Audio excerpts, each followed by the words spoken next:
frontal structure. There is some doubt? It's clear?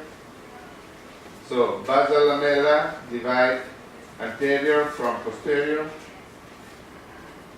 and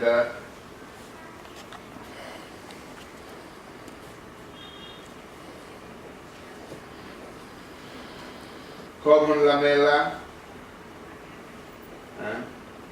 divide below the ethmoidal structures, above olfactory fiber distribution and attachment to the skull base, and divide ethmoid and nasal fossa.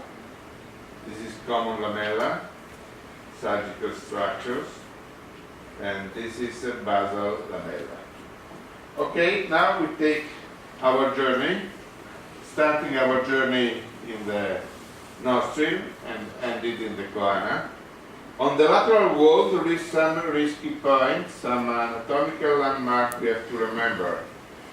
We start with nasolacrimal duct and lateral lamella of cribriform, go on with papyracia, ethmoidal arteries, and then optic nerve, stenopalatine artery, and internal carotid artery. The first consideration when we start with the first basic surgery, the surgery of the maxillary sinus, is to understand the position of the medial wall of maxillary sinus related to the papyracia. So, before starting the surgery, why? Because if the medial wall of maxillary sinus is lateral to the papyracia, the uncinatus process is very attached to the papyracia itself. And you can damage papyracia with a simple uncinotomy. So, this is very difficult uncinotomy. This is easier uncinotomy, because if the medial wall of maxillary sinus is parallel, is perpendicular to the papyracia, the uncinatus process is distant from the papyracia itself, and approaching the uncinotomy is easier and safer. So before start the surgery, you have to consider these pictures, but where really not in the posterior part of the ethmoid. Here the relation is different. You have to think about where you will perform the uncinotomy. Uncinotomy you will perform just few millimeters behind the nasolacrimal duct.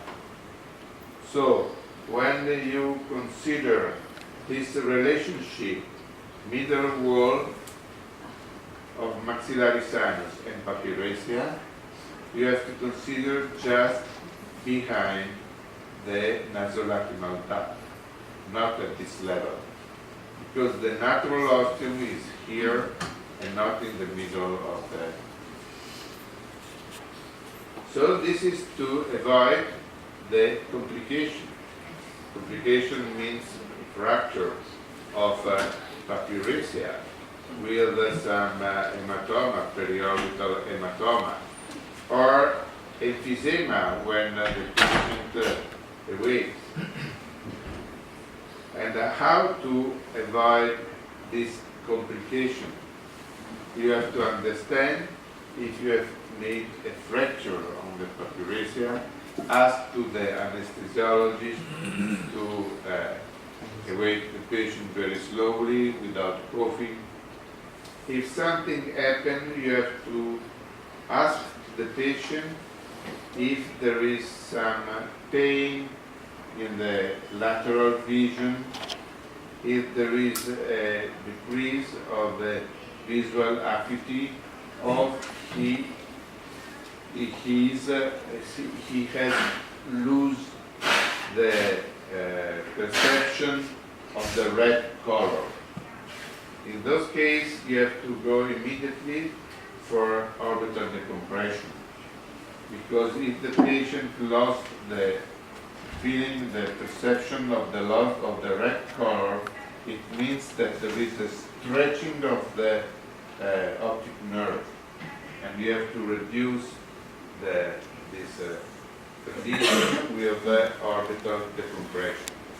But if the patient has no any visual impairment, if the patient still has the normal perception of the red, if there is no pain in the movement of the eye, there is no risk.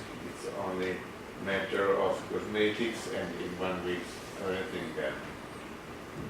If the emphysema happens in the OR, you have to put the small intradermal needle to make the air exit. Of course, this is some disaster happened, and this is a patient in which the surgeon with the shaver make a completely removal of the eyeball. And I personally saw during a course abroad in live surgery, a surgeon with a curved debrider perforating the floor of the orbit and make a permanent damage of the optic nerve. So this is a disorientation. And this course, the first target of this course is to avoid this drama. So, how to approach the maxillary sinus, how to make the clearance of the free chamber for maxillary sinus. There are two main rules. So, the safe uncinectomy means you have to stay always below the floor of the bulla. This avoids any damage of papyresia. You have to start your uncinectomy on the posterior edge of the uncinatus process. And you have to make a palpation, a pressure from medial to lateral on the uncinatus. In this way, you see the anterior movement of the mucosa here. This is the position where the uncinatus process originates and is in contact with the hard bone of the frontal process of maxillary bone. So you have the two anatomical landmarks, floor of the bulla and movement of the mucosa anteriorly. But you have to see first the posterior edge, the free edge of processus uncinatus, uncinate process. So, as I already told you, before doing surgery, I want to understand and I want to locate the position of middle wall of maxillary sinus and papyresia. Red one means very risky uncinectomy. Green one means easy and safe uncinectomy. This is the concept. The origin, the anterior origin of uncinatus process is the blue bone. The blue bone is the frontal process of maxillary sinus, of maxillary bone. Okay? The yellow is the duct, the nasolacrimal duct. Then we have the unguis, and then papyresia. And the uncinatus process can origin on the frontal process of maxillary, on the unguis, on the papyresia. But if I observe, if I look at CT scan, axial scan, I can understand the origin of the uncinatus. So I know that here I can remove here I have to pay more attention not to fracture the unguis or the papyresia. So safer and less dangerous. Uncinato's process is like an L. Horizontal track, horizontal component, vertical component. Where I do the uncinotomy is the angle between horizontal and vertical. And I have to recognize the free edge, the posterior edge.